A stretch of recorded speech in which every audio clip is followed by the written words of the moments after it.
Centered, let's quiet for a minute and we'll start with an invocation.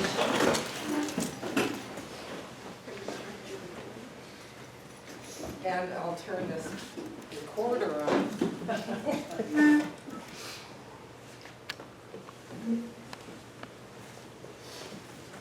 And so let's breathe in and release all that cold air that's out there, because I'm really warm in here now. And I know that that energy that I feel within me is everywhere, that is everywhere present. And I know that that is the love that is brought into this room. And I know that everyone here is here for a specific purpose and for reasons known only to them, and that there will be joy and happiness and love as this class progresses. I am so grateful that I know that this is true, because there is only one mind, one love, one source, one energy that is in and among everything. I am of that energy, and so is everyone present. I'm grateful for knowing that. I'm so blessed for being here tonight. I'm so blessed that everyone is here joining with us, with me. And I release my word, knowing that it is acted upon, knowing that there is only love in law. And so it is. So welcome. My energy is way high, and I feel like so calm, which is kind of interesting. And I think that what a gift we have, that we get to do this class at the same time that Rob is here.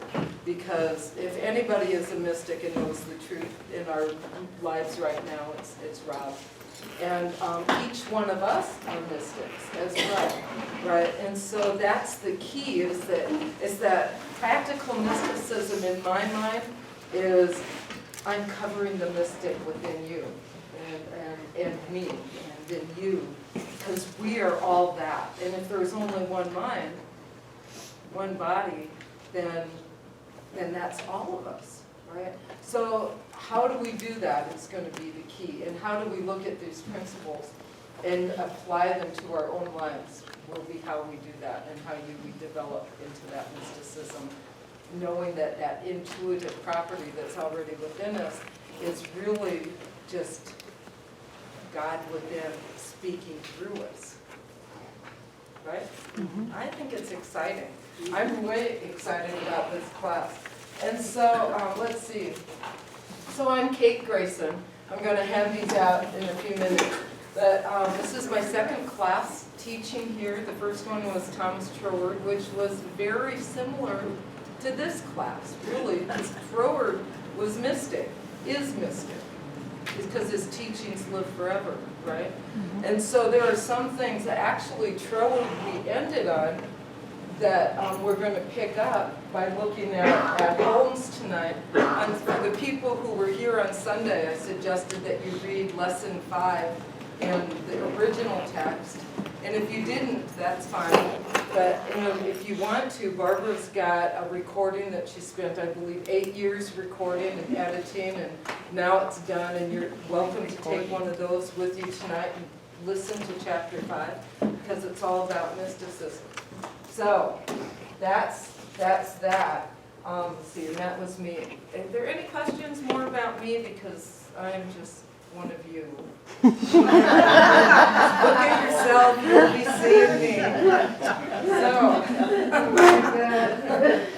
isn't that what we're here to realize? These are the two books. They're both back on the table. This is the primary text. This is the text. Goldsmith. I love this book. I do. I was skeptical, and I'm a dog-ear person, and if you can see this book, you can see like every third page has been dog-ear. And so, and then 7,000 Ways to Listen is the other book. And this book also, as you can see, has been well used. This one's coffee stains everywhere. And this book, we're going to do exercises out of this book and meditations out of this book. So if you only could get one book at a time, I would suggest this book, since it'll talk to you about the exercises. And this is kind of, in my mind, the text, and this is kind of the one that raises awareness in some ways. But I got it from both, and everyone's different, so it depends. 7,000 ways to listen. It's right back there on the table. Oh, I got that one. Yeah. Oh, you've got it. Looking Oh. at the other one. Oh, this one? Yeah. This one's back there on the table too. Foundations of Mysticism by That's what I Goldsmith. think I have at Mhm. home. So, and for people who are going on in practitioner training, right now, this is used in year 2. So, if you, maybe not by the time you roll around, though. It might change. But these are the books. But tonight we're going to focus on this one, chapter 5. But first we're going to do introductions. I kind of introduced myself. Most of you know me a little bit, at least because I'm here and I'm a practitioner here. I plan to go on to the ministry. I'm starting that this summer, and so we'll see how that unfolds. And let's introduce ourselves briefly. And I was going to do a small group, but I'm going to save that for after the break. So let's just voluntarily, we're not going to go up and down the rows. Just when you're ready to say who you are, your name, first name, and remember it's on tape, so if you don't want anyone to know you're here. Do that when Write you it on a say piece your of name. paper. So just so that I know who people are and why you're here, like what is it about this class that pulled you into on cold Tuesday night? That's what I'd like to know. My name is Bea, and I've always, all my life, liked mysticism. It reminds me of science fiction. I like both. And I think it's the mystery or the search for the answer that somehow I will read something mystical and I'll understand it, but I won't understand it with my left brain. Mm-hmm. It sort of gets in somehow, but it gets in and I feel great. Right. So that's why I'm here. Okay, thank you. Breezy, because you're teaching a class. Thank you. Amanda, because you're teaching the class. Your turn, I Drew. already decided I'm just going to go to any class that you're doing. You know, I have to, oh, I'm sorry. That was, I'm Joe, and I'm here because you're teaching the class, and because I have had mystical experiences that I want to put into practice and learn how they work Right. and how to make them happen. Yeah, I agree. Nancy, and because you're teaching the class. There's a theme. Well, let me just stop you were here a for a great second. Because, well, that's all, it's very flattering and I'm really honored, but you're really here because you were drawn here because of not You. only me. Well, It has to be something you want to explore within So she yourself. pins it on me, huh? There you go. On all of you. There is something else besides Well, yeah, me. Maybe you like the way that I talk, and so it's easier to recognize within yourself. I just like classes. Like, I do too. I like to A learn lot of times stuff. students. Lifelong And teacher. so, you know, some of it might be stuff I know, but maybe I'll hear something in a different way that didn't think Okay. before. Thank you. Breezy, you're a lifelong learner too. You're here for all classes almost. Okay. Yes. I think it was in the 80s, maybe in the 70s, I was in a group of the Infinite Way with Joel Goldsmith. So when I saw that name, I said, I gotta go, I gotta go. And I have always connected with that, with mysticism and his writings. Great. I have books. Thank you. So that was me. Did you meet him? No, No. this Infinite Way is still around. I've looked for it. I've looked for an original copy, but I haven't been able to find an But this was a original. group. Oh, wow. We used to lay on the floor and listen to those long recordings of him, you know, actually listening. Right. And it Wow. was different. Okay, thank you. And your name again? Miriam. Miriam. I'm Yes. Rick. Got that. They know. I'm Rick. Yeah. But I'm here, I just, I like focusing on the deeper parts of things, you know, to try to get so much out of my head in experiential. And I love classes. And you're teaching. That'll get 'em. I'm Deb, and I really enjoy mysticism, and I want to know more about it and understand more about it, and all of the other mystics that that have contributed and have thoughts and things for us to understand. So I just want a deeper understanding of mysticism. Great, thank you. I'm Carol and ditto. Okay. I'm Judith, and I've had a few, what I would determine to be mystical experiences over the years, and they have lived with me, you know, over those years. And the sense of clarity and communion with God is just something that I want more of. Right. I want more of. Good, thank you. I'm Judith. I've been in on a lot of classes here since I arrived here a year and a half ago. And I think for me, I'm trying to understand these teachings to see how I can relate differently to the world and to myself. Thank you. Yes, sir. Michael, my first class was Barbara's original Science of Mind, and I enjoyed the book and I enjoyed the class, but chapter 5 just sung to me. So when I found out was your starting off point, I'm like, well, this has got to be great things. Right. Thank you. I'm Dennis, and I've just always been drawn to the beauty of Goldsmith's writings and his philosophy. So, big beef. I'm Cheryl, and I'm taking a class because Kate's teaching it. I'm jumping in blindly. I'm not sure what mysticism is, so we'll find out. But last time I jumped in blindly, it was a public speaking class, so I'm hoping that this is a better jumping point. You completed it, Oh, you didn't? Oh, that's okay. Well, you'll finish this one. Yes, I will. It'll be good. And there's no public speaking. I know, we talked about Yeah. Sharing, but not speaking. That's the other thing. I'm Maria, and I went to the spiritual center in Portland, Oregon, and that's how I found out about this place. And I just started reading the book again, and of course, well, half of my book is gone. I don't know where the other half is. But I started where it was Law of Attraction, that one. But then I ended up starting the Mystic chapter, which I guess is 5. And I wrote it down today because it really resonated with me. The definition of mystic: one who has a deep inner sense of life and has unity with the whole.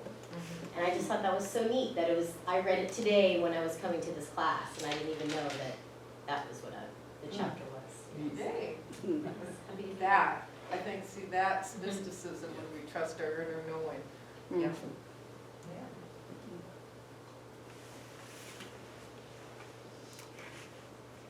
I'm Fran, and again, because you're teaching a class, but also I think it's another step in my personal growth and change.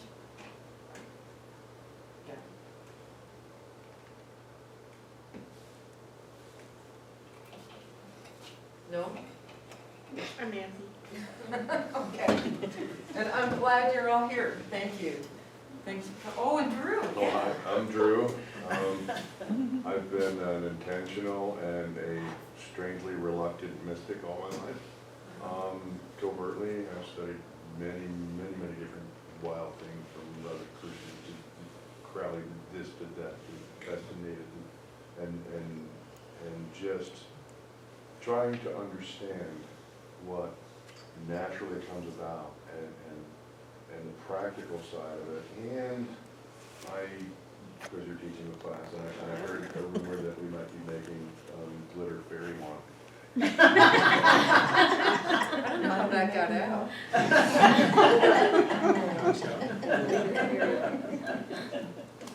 Did you say? David. David.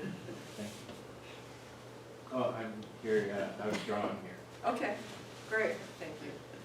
So, welcome to everybody. So, I'll look at that before we go on, because that is exactly where I was starting. It's like right there, but the paragraph before, Holmes opens this chapter with saying, a mystic is not a mysterious person, but is one who has a deep inner sense of life in unity with the whole. And that's what all of us have. I think when I hear the term mystic, I get that a little confused with psychic. And reading this chapter, then it becomes even more clear what the differences are. The mystic knows the truth that there is only one. And the psychic is based in subjective reality. And it's the subjective thought processes that they interpret. And that's how Holmes defines the difference between the two. And I hope that you pick up this or listen to that chapter. Because what we're here to do is to continue to recognize that oneness that we all have with everything. Can you tell me what page that was on real quick? It's on page 206. And it's the very first line in the 5th lesson. And I was telling Nancy just yesterday, I think, that all of a sudden I had this brilliant realization that when I'm treating, that somehow my head is disconnected from my body. You know, this analytical stuff is going on, and I'm thinking, okay, I'm treating for my body, all is well, every organ works perfectly, blah, blah, blah, blah, blah. And never thinking, oh, my thought process develops perfectly, that every thought that I see and think with divine purpose, right? That only my body, for some reason, is in likeness with one.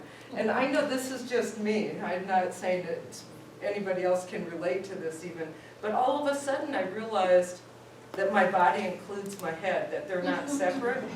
You know, it's like if I had passed, they would not, you know, say, oh, put her body in her head over there. They would say the body, right? And so it's like the body is like your hand, your head is like your hand. Your head is just another piece of the body.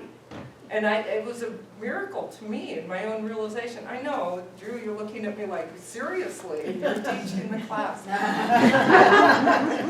Here's the thing, the reason I'm telling that story is because all of us are at different levels of awareness. You know, just because I'm here doesn't mean that someone doesn't have more experience or more knowledge or more energy that's able to be directed towards a specific purpose or reason. And I'm just wanting to facilitate that for all of us, you know. So I said, oh, I'll do that, and so here I am. And that's what that is. So I really hope that all of us share, that all of us provide that kind of support for each other. Because that was a huge thing for me in my own treatments every morning. So, and you know, such a simple thing that I could be, you know, talking about my hand as easily as my head, but my hand is part of the body. The head was different. I don't know. I couldn't tell you why. So this is a 10-week class, if you weren't aware of that. It's a 10-week class. So it goes through into March. Yeah, I'm encouraging discussion, but we're going to limit crosstalk. You know, try not to respond directly to someone else's comments. Speak from your own experience and your own knowledge. Let's have discussion as well. So let's just be aware of that. And be aware that if you're someone who likes to share a lot, that everyone, I'm going to be trying to engage everyone to share. So we need to limit maybe sometimes our sharing to 2 or 3 minutes, depending on what the topic is. And if you don't want to share, if you don't feel like talking, that's fine too, you know. The energy is energy. Sometimes it just sifts through. So I'm going to ask you to commit to a spiritual practice. And I'm gonna ask you to do it in the morning, before your day starts. Because by the end of the day, our meditations are different than they were when we first start. Let's try to set our spiritual practice so that it directs our thoughts throughout the day. And see how that changes the energy of how you've moved through the day. So I'm gonna ask you to do that. To do some of the primary reading out of 7,000 Ways to Listen in the morning. And, but again, do what works best for you. Some people just can't get there. It took me a little bit to get to that practice, but it's the one that's recommended by the Centers for Spiritual Living. They are saying, practice it in the morning, start your day off. But I'm going to ask you, whatever time that you choose to do that spiritual practice, do it at the similar time every day, and but do it every day. Right? Don't just sit and read and then come to class. We have to do the practice in order to continue to raise the awareness. Deal? Yes. Deal. Okay. So let's see, what else? Spiritual practice daily. So what is mysticism? We've had a couple of small definitions, both from Holmes. We've had people share their own experience. I talked briefly about how it's just different from being psychic. So what is being mystic? What does that mean to you? I've always taken it as almost like a spiritual storyteller. Like the spiritual fables or whatever. Right. As opposed to, it can be taken from any religion, whatever it is, or belief. It doesn't have to be religion. And just the ones that produce knowledge, and a good way of thinking, a good way of being. Okay, thank you. I think that's a great place for us to start with. Yeah, Joe? Mysticism, in my mind, is mysteries. There's a lot of mysteries in the world, and very few of us talk about them. And I think a mystic is a person who's intimately familiar with what's mysterious about us. Okay. Thank you. That's a good definition. So to clarify, you say a mystic is someone who is familiar with the mysteries? Yeah, a mystic is someone who lives in that place that's mysterious to everyone else, but not to the mystic. But not to the mystic, right, because there's the knowing, right. Good.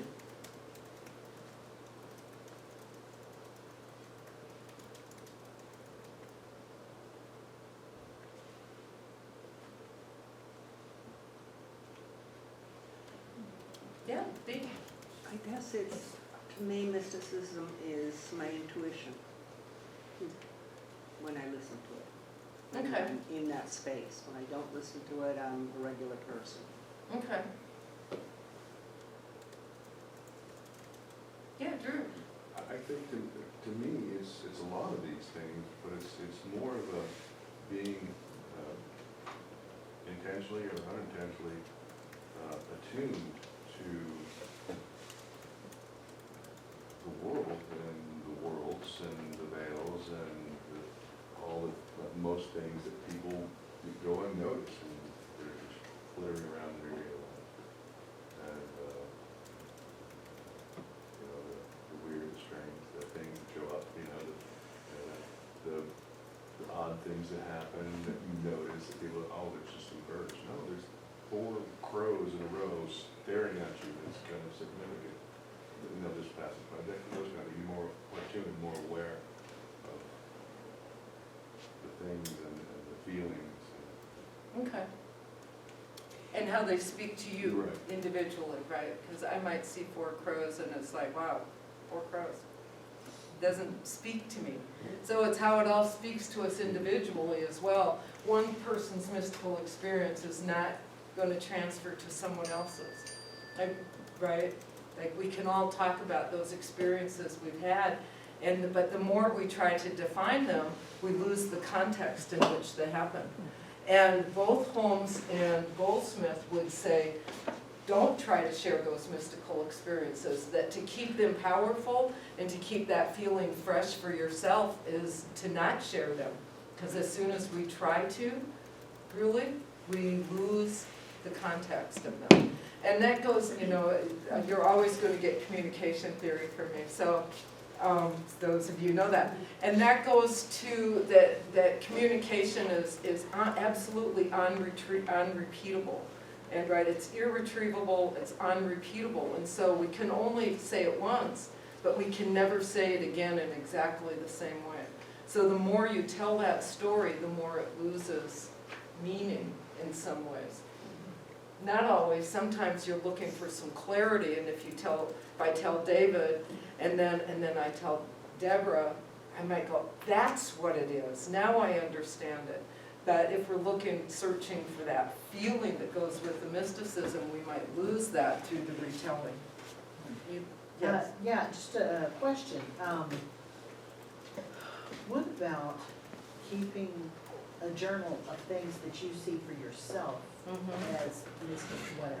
And you can just keep it, and you don't show it to anybody else. But just to start noticing when you notice things. Right. You know, how often you're noticing things. Right. If there's certain context in the way you're noticing things.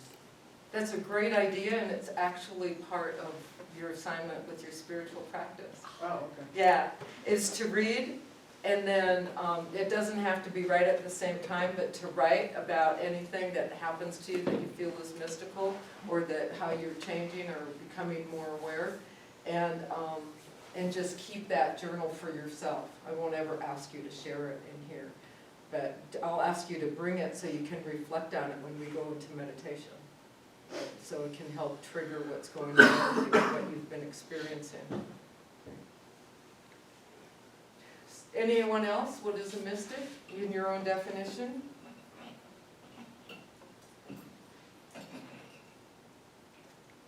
No? Holmes says that the mystic intuitive, this is what everyone says, so this is kind of putting it back into a nutshell. The mystic intuitively senses reality and instinctively knows the truth. And in this way, all of the best in literature, music, and art have come because of our mystics in the world.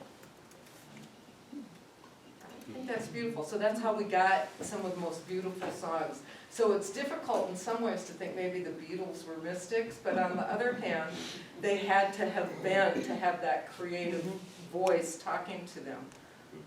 And so we all have that creative voice. And I think that's what's so exciting about this. We all just express it in different ways. So, what else? Do you want to hear more things that Holmes says? Because I think this chapter is pretty phenomenal.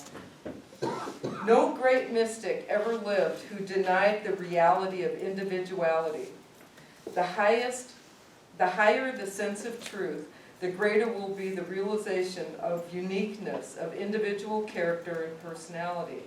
The real self, with capital letters, is God-given and cannot be denied. It is the place where God comes to a point of individualized and personified expression and should be thought of in this light. We should be thinking, I am the light in this world. Much like we sing when we do the fire walk. I am the light, I am the light, I am the light in this world, right? You are the light and we are the light. And it's just exactly that. We are the light in the world. We're the individualized personification in this world. That's the beginning of mysticism right there, is recognizing that in yourself. So he goes on, as you know, Holmes does, and he's brilliant. But there are things that stand out to me. Here's the thing, and this is one of the things that goes back to Troward. Whatever we put into it is what we get out of it, right? It's the level of our language and the words we use is what, and then how we walk through the day. So that's why I say start your meditations, do your spiritual practice in the morning. Get up 15, 20 minutes earlier, walk out, grab a cup of coffee. I have to feed my cats first, otherwise they'll never leave me alone. Max will be going wham, wham, wham, wham, you know.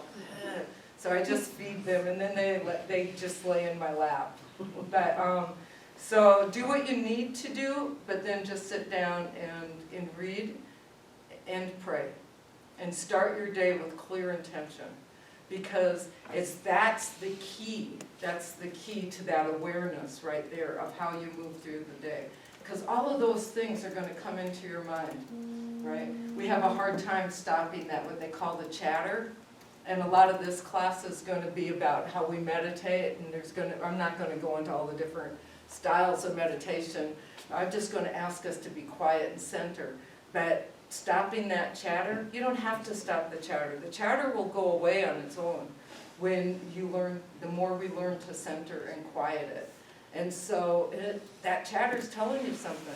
That chatter's telling you that your mind is really, really active and you're unfocused. And so say hello to it and try to figure out what's important.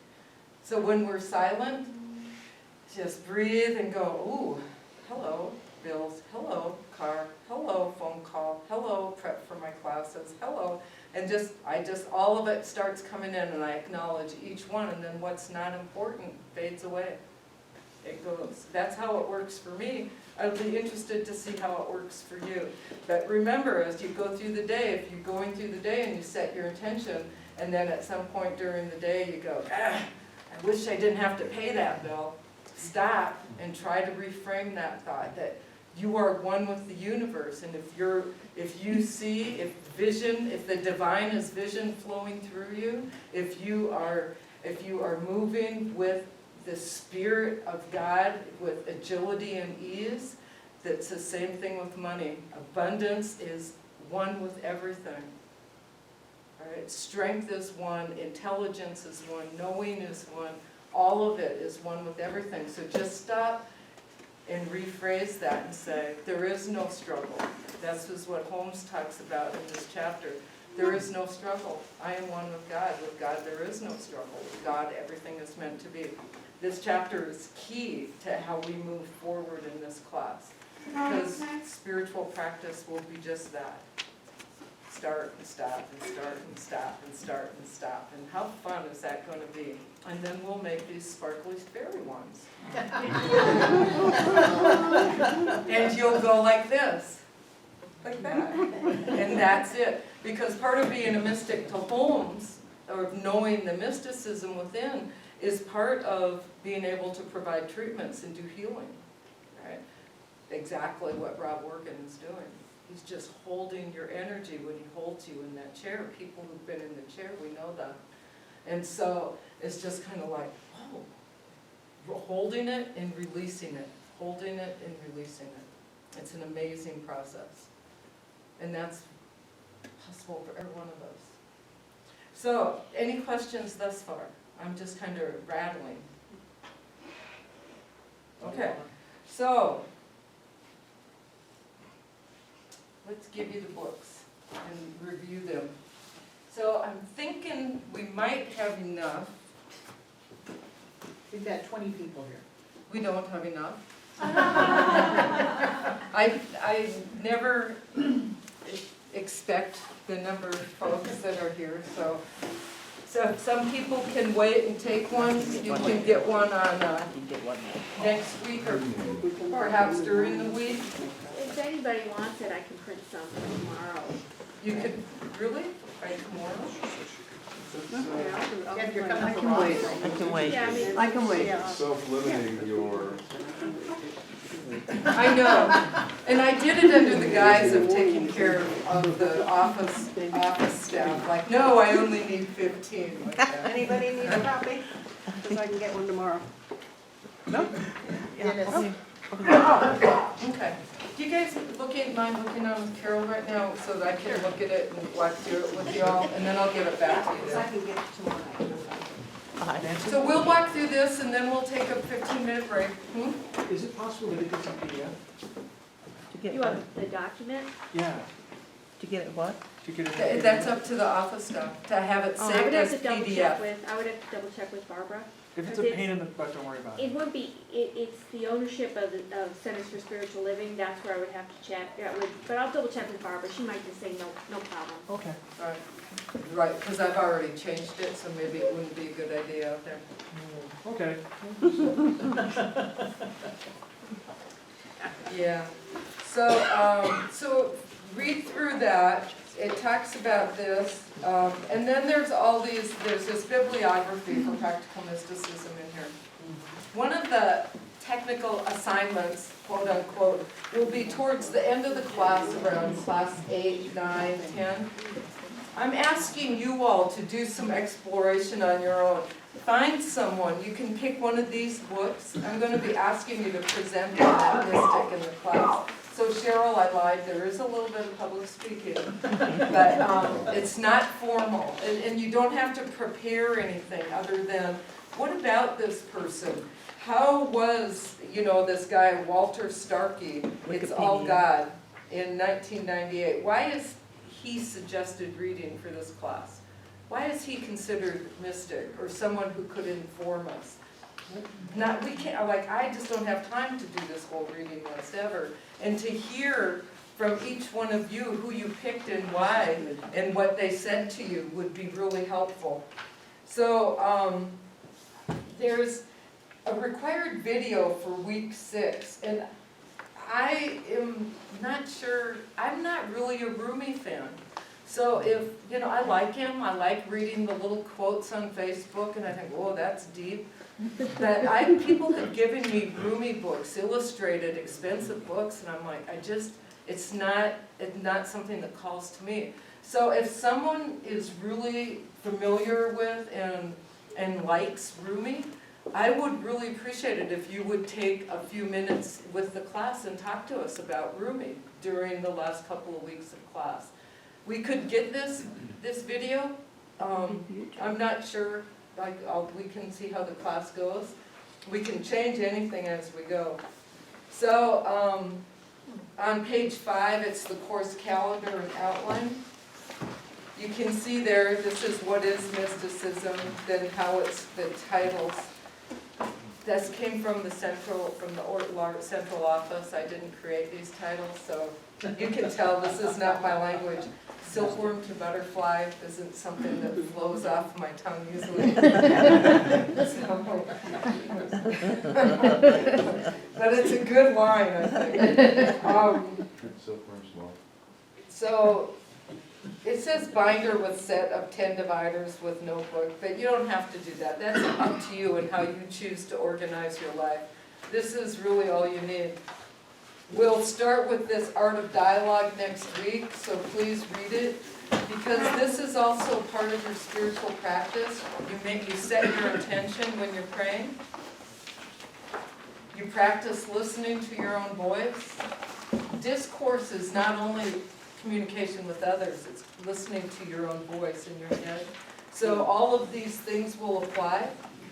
So, and even if you think that you're off there and what she's calling a wild idea, or he, I think this was written by Kylie Renner. That's kind of androgynous. Does anyone know Kylie? Okay. That's a female spelling, Yeah.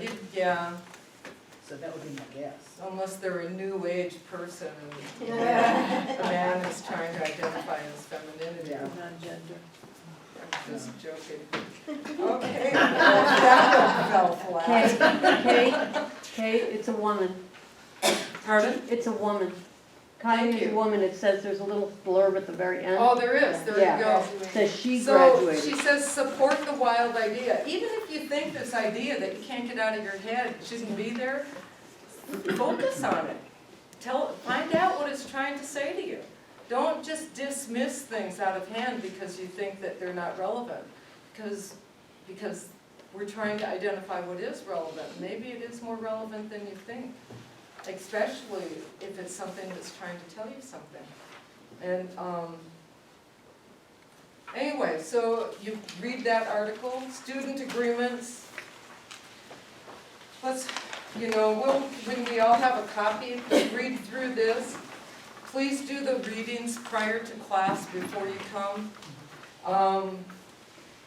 Know about sharing, all of that. You can sign it if you're so moved.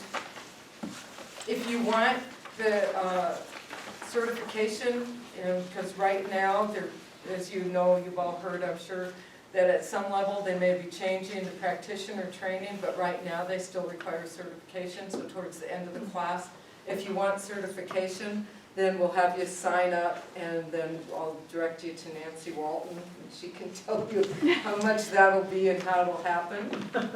And, By the way. So read everything what's in one. And I wanted to look at the realms of consciousness. So when we come back, we'll start there on page 15. And we'll take a 15-minute break. Just as a clarification. Yeah, are there any questions before we go? Silkworms don't turn into butterflies. They turn into moths. Yeah. Maybe this particular silkworm has a higher purpose. There you go. There you go. Manifested itself, yeah. Thanks, everybody. We're going to start. So what I'm asking you to do is read through all of this stuff for week 1. That's this week, right? But right now I'm going to start with realms of consciousness, because I think this is interesting. This goes to what you put into the source is what you get back out. It's the very same thing that we talk about every Sunday. It's the same thing that we talk about with Troward. It goes to your own level of awareness. What you put into it, you get out. So if you're, running around at a low level of awareness, life is hard, life is hard, life is hard, that's what you're going to get. Life is hard. It'll continue to provide you with challenges. And so we're going to try to change that. And so in this, I don't know what I think, but realms of consciousness, they say that there's this victim consciousness, that there's a God outside of us that makes things happen. And I think that we're already, since we're at Science of Mind, we're already past the victim consciousness. Because if you're not, then you're one of the people who continually live in a state of drama. Right? My world is happening, this is going on, now there's a flat tire, this person's mad at me, oh, I missed the phone call I needed, I can't believe I'm late to work. That's the victim consciousness. That's this thing that the world just keeps on happening to you and you have no control over it. But we know that's not true. And so as you evolve from that victimhood, I don't really like the word, I'm a little surprised that they use it, but it's good in the context of the way it's written. I gotta quit critiquing this. I'm fine. They just need me to help them with their curriculum. So we know that God is within us because we're here. We're here now. You wouldn't be here if you weren't already at that level of awareness. And I mean right here, now, at this point, in this room. If it was not something that was calling to you, you wouldn't be here. If you weren't ready and willing to step away from some of those old circles of behavior that we find ourselves in. So then we let go of control. We know we start turning it over. We evolve. It becomes less of a circle in our lives, more of a spiral, moving through things. And then we know that we are one with. And that's how I read this. I was told when I was talking with someone else that they felt it was important to leave in, so I did, and I wanted to explain it the way I see it. But next week I'd be happy and like to hear what you think of this as you read through the material more carefully. That was my 2 cents on that. Then there's, they talk about the mystic heart. They talk again about the spiritual practice, centering, setting your intention, find a quiet place. As much quiet, some people have lots going on in their homes. Try to find the most quiet place you can. Set your intention and be open to what happens during those moments. And if it's 5 minutes that you start with, that's really good. If you can start with 15, that's really good, you know? You're gonna do exactly what you can do. August Gold says you try to make it equal. 15 minutes reading, 15 minutes writing, 15 minutes meditating on what you wrote and read, and let your mind go there. And that spiritual practice changed my life. It absolutely changed my life. And I think some of you already know that story, and I blame Breezy for that. I'm just saying. August Gold was here, and she was going, is there someone with a volunteer? And previously I had told Breezy, I was sitting to her left there, and I had said I was having some financial difficulties, and I was trying to struggle through all of that, and I was in prac 1, I think, or just beginning prac 1. And no one volunteered for August Gold, and this room was packed. Do y'all remember, who was here when she was here a couple years ago? No one? Just Not you? a lot, yeah. And this room was packed, like one of Barbara's classes are packed, and no one volunteered a thing that they're dealing with. And the next thing I know, Breezy's going, she's got something right here. She's got something. So I ended up sharing it with the class, and she was like, what is your spiritual practice? And I was like, well, you know, I get up in the morning and, you know, do the whole bathroom thing. Then I get coffee, then I check my phone. And she's like, that's not a spiritual practice. That's not a spiritual practice. That's not a spiritual practice.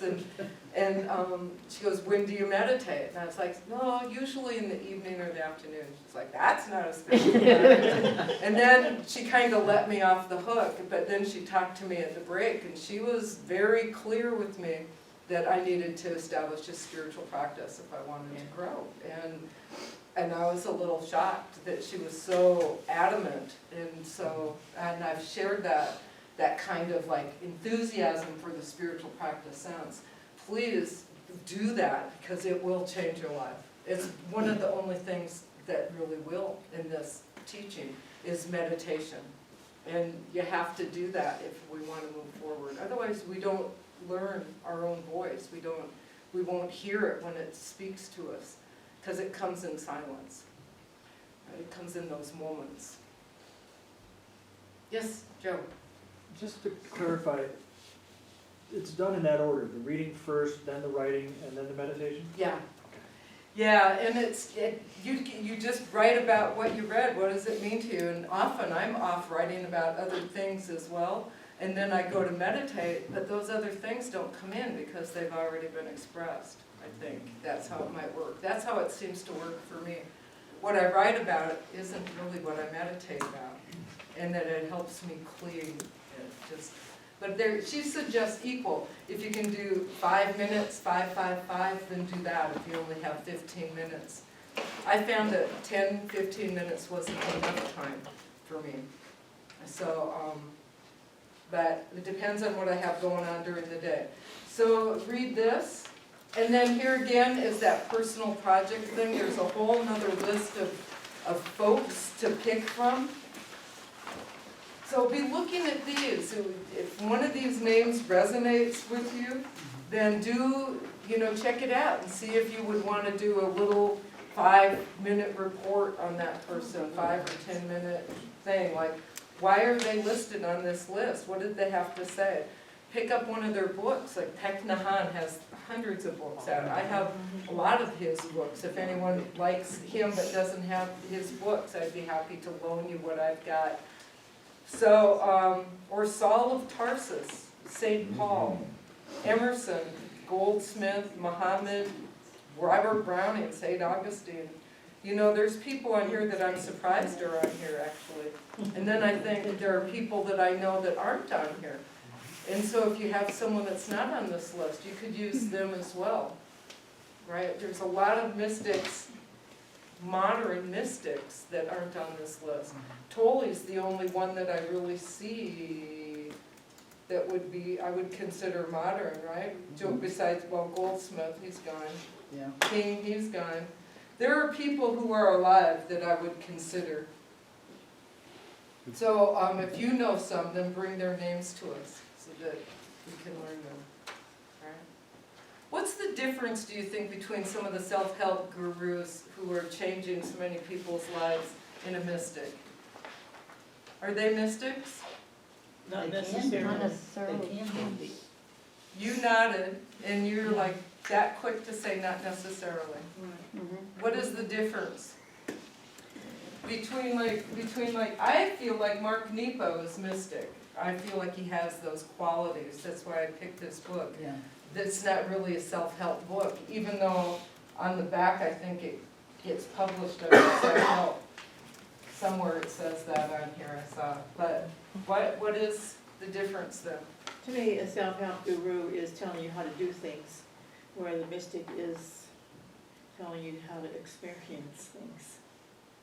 Okay. Okay.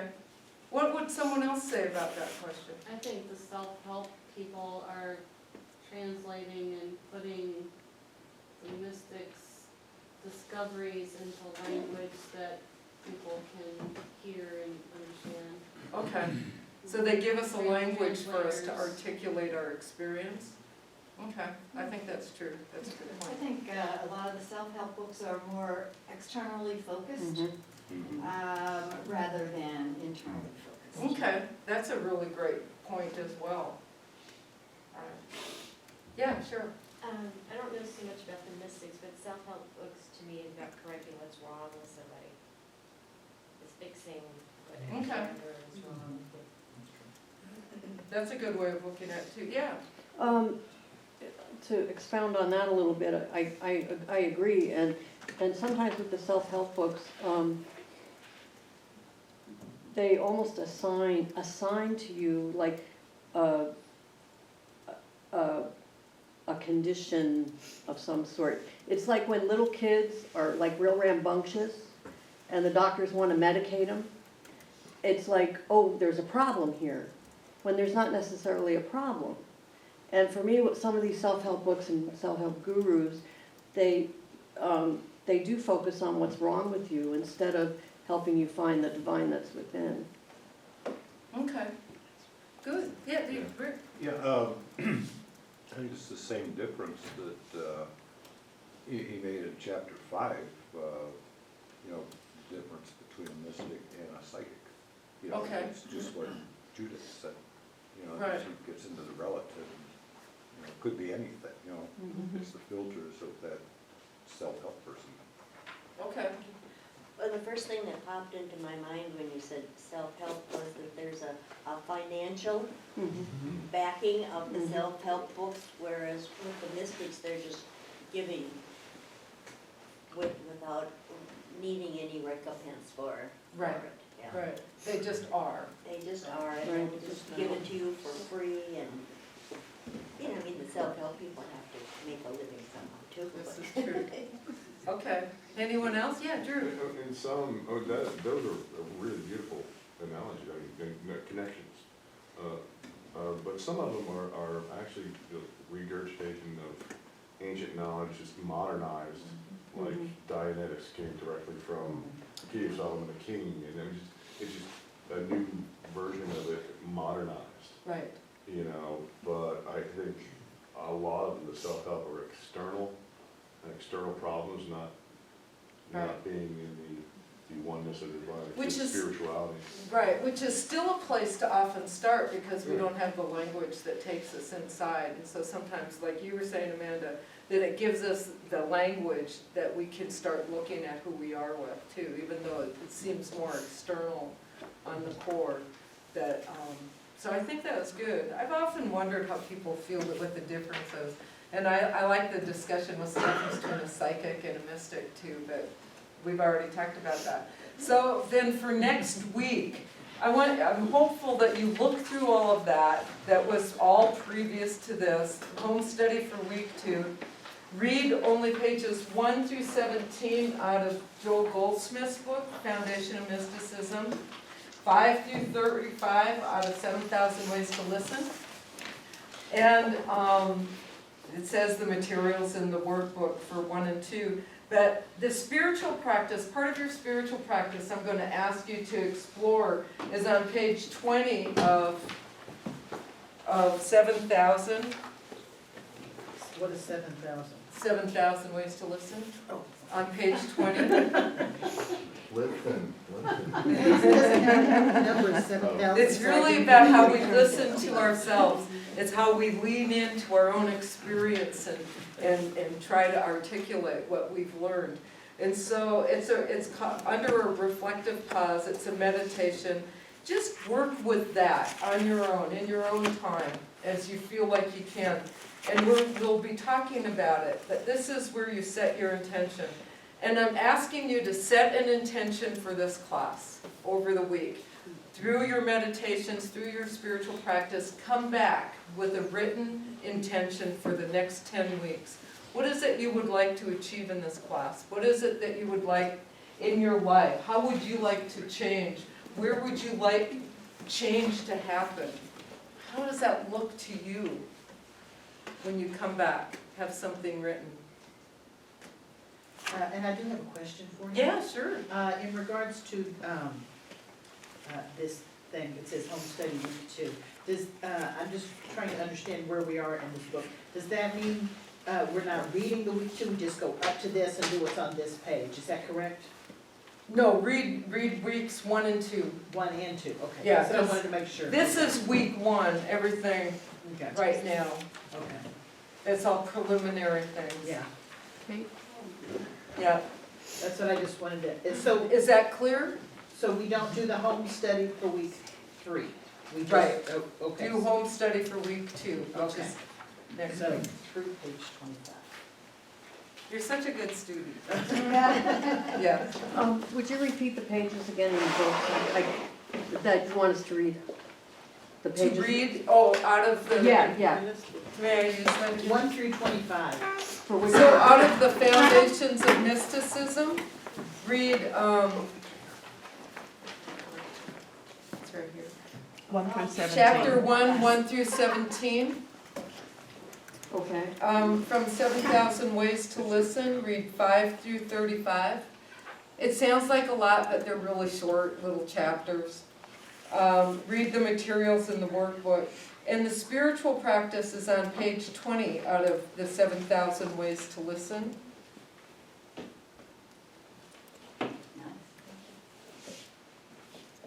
And then it says expand on the intention that you shared in the class, which we haven't done yet. And I'm not going to ask you to share an intention in the class. What we're going to do is like a 5, maybe a 10-minute centering, being quiet with ourselves. You're going to write an intention for yourself here today. And then we're going to see how that changes and expands over the next couple of weeks. We'll have opportunities to change it, to write new ones, to see if you're staying with the same one. That's great. Maybe it's one of those big ones, right? So how are you going to manifest for yourself this concept of becoming mystic or of being mystic in your own life? And what does that mean to you? What's your intention as you become or are mystic in your life? How are you going to walk through the world? It's a good question, huh? I think it is. How do you walk through the world now? Is there something different? Are you going to change something over the next 10 weeks? What's your intention? So we're going to lower the lights a bit. I'm going to turn these front ones down. Just down, I guess. Now we're going to turn it around.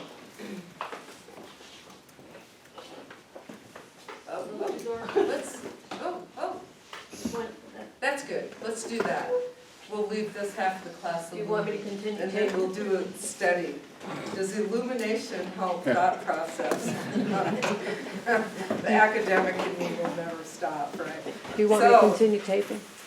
They knew it worked. Should we stop things or continue them? Taping. Tape them? Tape them. Do you want me to tape them? These? That's what I'm asking Nancy.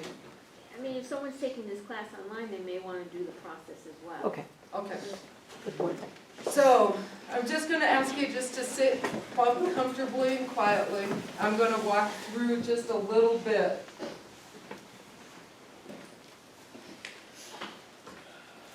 So, what I like, and what we talked about in Forward, was that your first count on the breath is your exhale. So is 1. Allowing the air in is 2. So it's kind of like 1, inhale, 2, 1, and allowing your lungs to fill. And as you release that air, consciously think about what you would like to release, quite literally in your life. If it's fear, I release fear. And inhale, breathe in God, breathe in spirit, whatever that energy is for you. You breathe out, and then allow the air in, and breathe in God, and breathe in spirit, and release.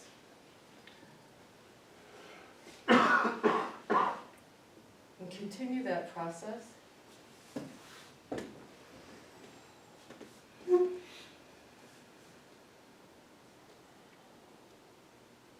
Just focus on your breathing and releasing.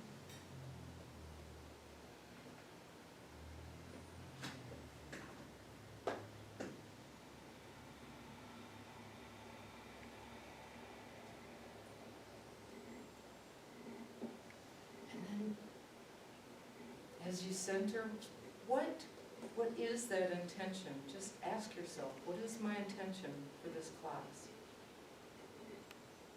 And breathe.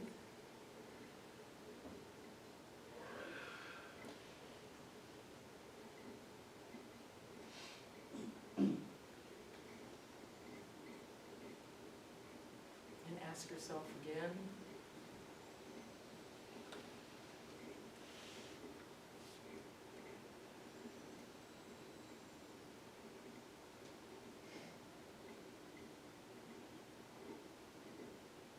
Ask yourself again, what is my intention for this class?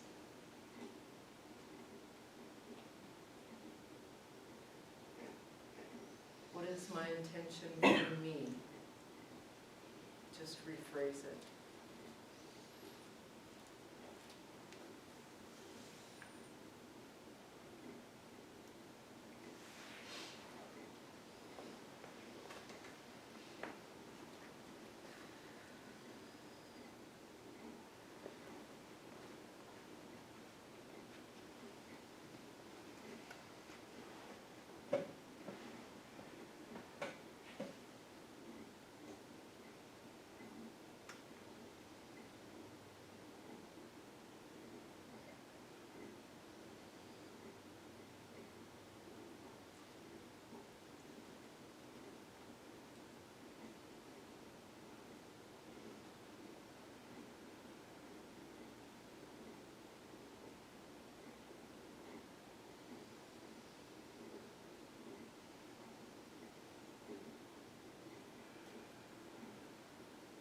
To keep refocus and narrow, come back to what your intention is, narrow that focus.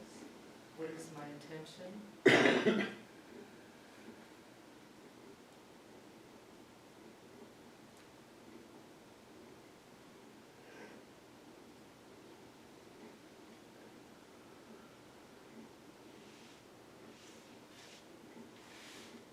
When you have a clear thought on what that intention might be, ask yourself now, how will I fulfill that? Or what will that look like? Which one works for you? What will that look like as I move through the next few days of my life?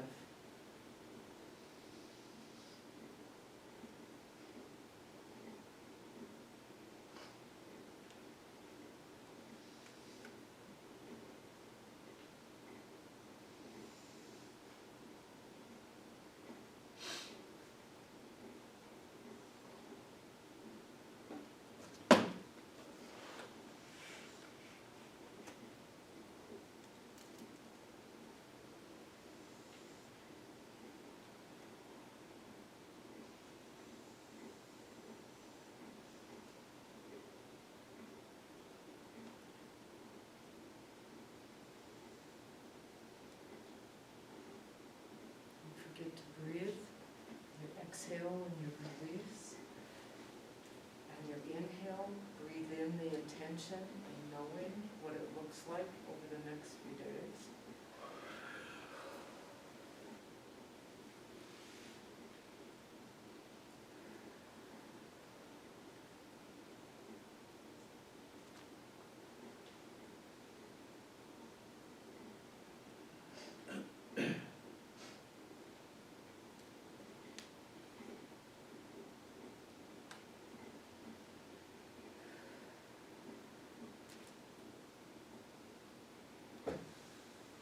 And then note the feelings that are associated with it.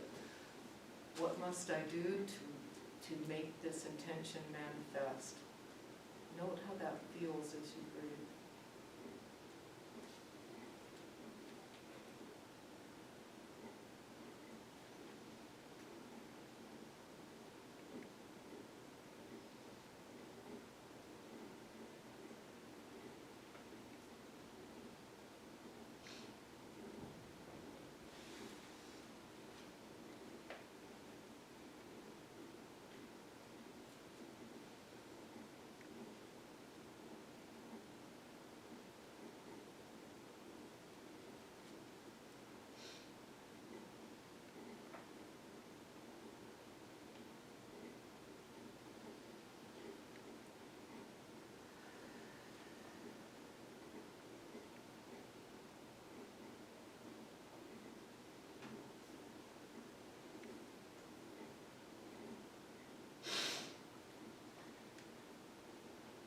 So as you release, inhale, breathe in,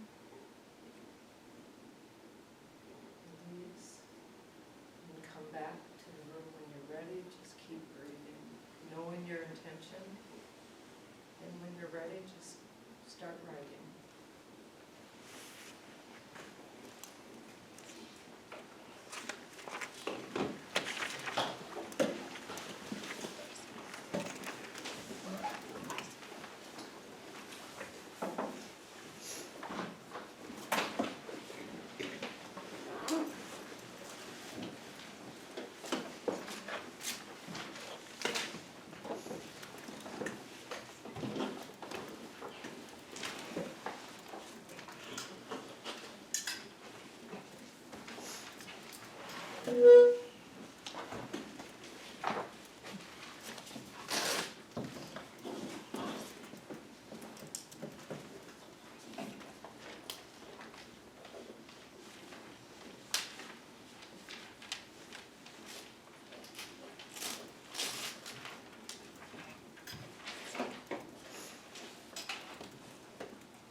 this and then we're gonna move on, maybe another 2.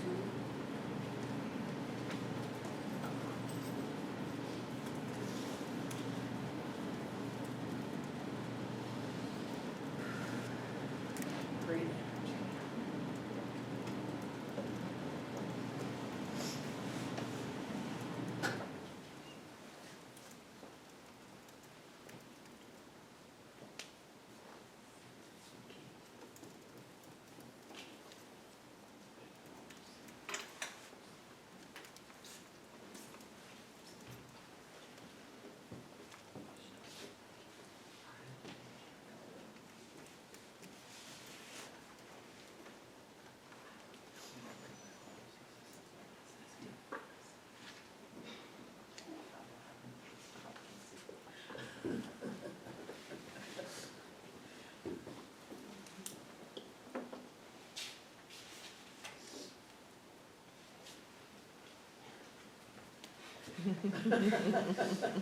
Okay. Everybody back? Okay. I think pretty much, right? Yes, ma'am. People are still writing? No? Just a little bit? Pardon? Oh, okay. So, Holmes, in the fifth lesson, we're going to be doing meditations. We're going to be working with treatments in here, the 5-step process. We're going to be doing visioning in here. So that's all part of this whole mysticism process with this class. And so that's very exciting to me because we express our own divinity in so many different ways. And the more we can do that collectively, the stronger we become. So I think that's exciting. And on page 226 in the original Science of Mind, under the perfect whole, and if you listen to this on Barbara's CD, it's really powerful to hear it and then to repeat it. It's equally powerful to read it. But Holmes says that the treatment begins and ends within the mentality of the one giving it. And the demonstration takes place within the mentality of the one giving it. And to the degree that it does take place there, it is a good treatment and it will be a good demonstration. So that goes, in a way, it goes back to what we talked about in the Troward class, that what we keep saying here, what you put into it is what you come out with. And the more we can raise our awareness and the level of our consciousness with our treatments and with our private meditation and setting our intentions, the more response or mystical experiences they believe that you will have. And I believe that too. And as I've been prepping the class, my life has just been full of things. And just everything is happening all at once. And isn't that the way life is? Right here, right this moment, everything converges to this point in life. And then when it feels so full, how exciting is that? And before, I wasn't emotionally healthy enough to accept that convergence at this point in life. And that feeling comes and I had to start running. You know, I might be overeating, I could be, abusing alcohol and drugs, I might just be doing something mean to someone. But avoiding this, because it's an incredible responsibility to be that self-aware, to hold this intention always, right? That's the true mystic. That's what these people that they've listed here, we see them and we see them as like Mother Teresa, just always floating along, always serving the poor, the Dalai Lama, same thing, always smiling with this little, cherub little face, and he's just always like, and it's like I think to myself, they have to have bad days. Thich Nhat Hanh has to have a bad day, a bad moment. And I think, do they? Or are they really able to stop and go, I'm one with, everyone is one with. And so their presence is always, Eckhart totally feels like that, right? The day that a week ago when I gave the platform treatment, my anxiety, my energy was way high. It was just high, and I felt like I was already vibrating. But I was sitting next to Rob Worgan in the front row. And at one point, he looked at me, and I was nervous because I was sitting next to Rob as well. Because, you know, what does he know? What does he feel? Can he feel that my neck is, and I'm like, and so I just kept trying to center and kept saying, there's only one God, there's only one God. And at one point, he looked at me, and he leaned over, and he kind of hit me like this, and he went,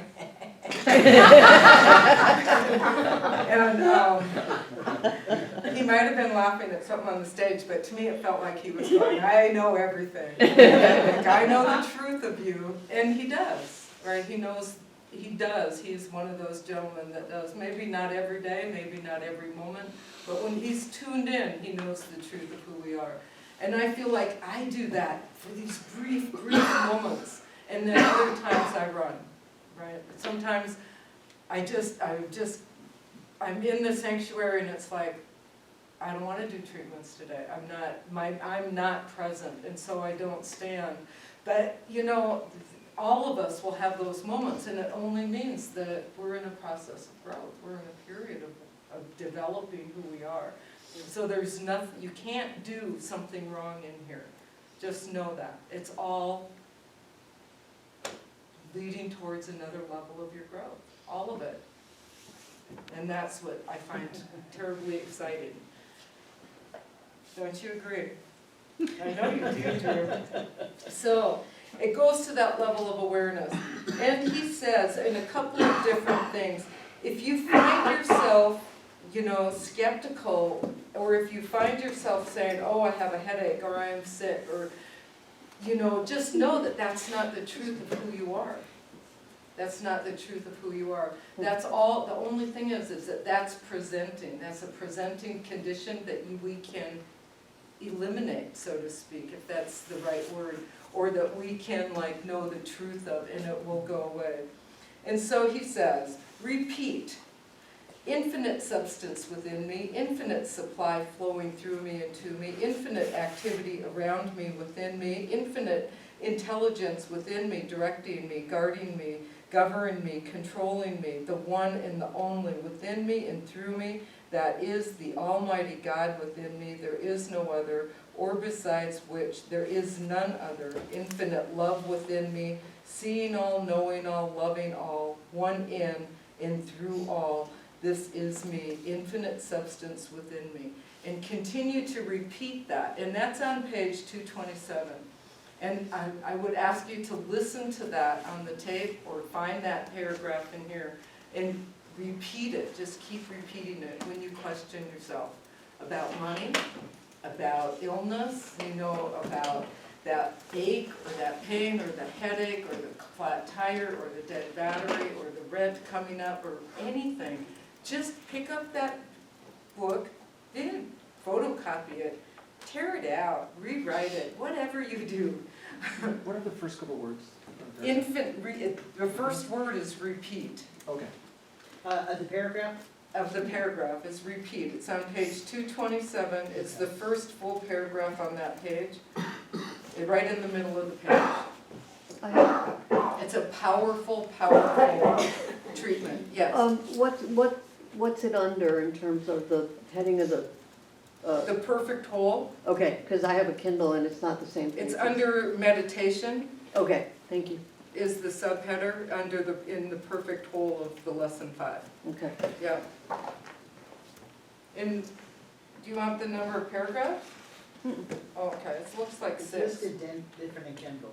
Oh. The pages are different. Yeah, it would be the 6th paragraph on that section. So I'm going to read it one more time. Okay? Infinite substance within me. Infinite supply flowing through into me. Infinite activity around me and within me. Infinite intelligence within me, directing me, guarding me, governing me, controlling me. The one and only within me and through me, that is Almighty God, or Spirit, or the divine, whatever word you choose, within me, love within me, seeing all, knowing all, loving all, one in through all, infinite substance within me, infinite supply flowing through into me, infinite activity around me and within me, infinite intelligence within me, directing me, guarding me, governing me, controlling me, the one and the only within me and through me, that is the divine within me. There is no other, and besides, there is none other. Infinite love within me, seeing all, knowing all, loving all, one in through all. If you just keep repeating that, it's a nice rhythm. It's an amazing feeling as we allow that in, knowing that you are the divine. Are there any questions? Okay, so this will be one of the few times that I've stood up in front of you for 2 hours, almost, and that's not going to happen as we go forward.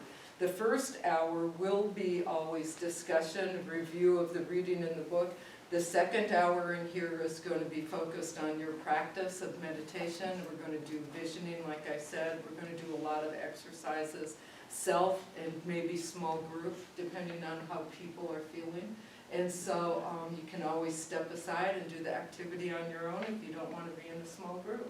We can have a table of individuals doing their own thing, and other small tables of groups. I don't know how that will unfold, but it's going to be the right and perfect thing, and we know that. So any questions on how the time is going to unfold? Can you clarify how the people who don't have books are gonna get them? Notebooks? The fabulous office people will be printing them, and they will be available here within the next 2 or 3 days, I would say. They'll be just sitting on the back table here. They'll be sitting back here if you happen to be here during the week. They'll be on that table. I'm going to pick one up tomorrow. Anybody want this one? Oh, yeah, you're here tomorrow. Yeah, would you? You all have, otherwise, how many do we need still? Need 6. We need 6, so maybe a couple more, because there are some people that weren't here tonight that said they would be coming, so. The weather, the cold weather, I'm sure, is what kept them in, I'm pretty sure. I was told if it's nice, no adverse weather, no snow, no rain, no, too cold, otherwise she'll just stay home and she'll come when she does.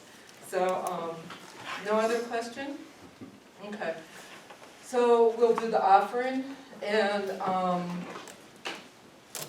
the blessing and the closing treatment. It seems like they should all run together, but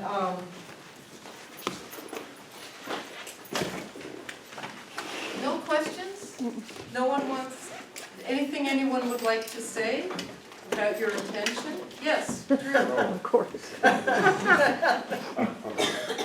just had an observation with the Dalai Lama and the people that are very, very spiritual outwardly, and they must have had a bad day, or at least a moment somewhere, and to me, I think it's like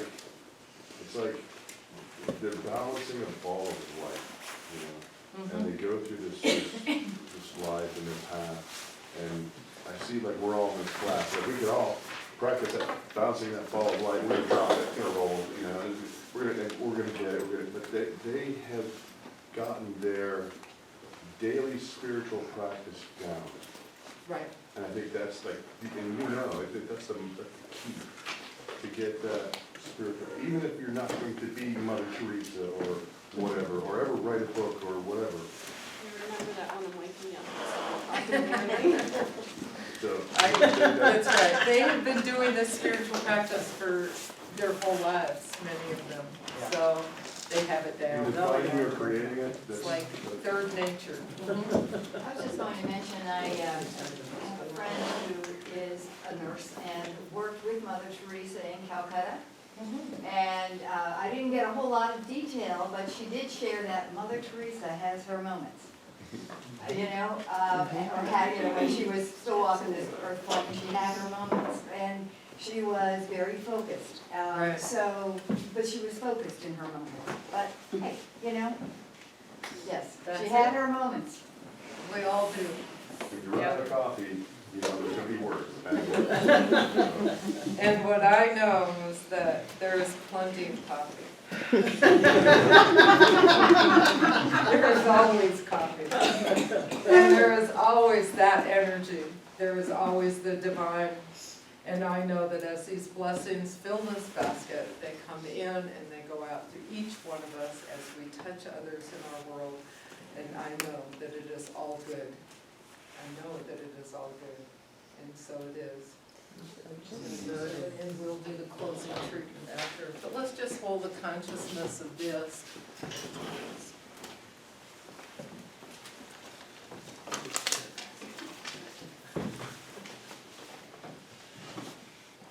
Joe, can you give us the next?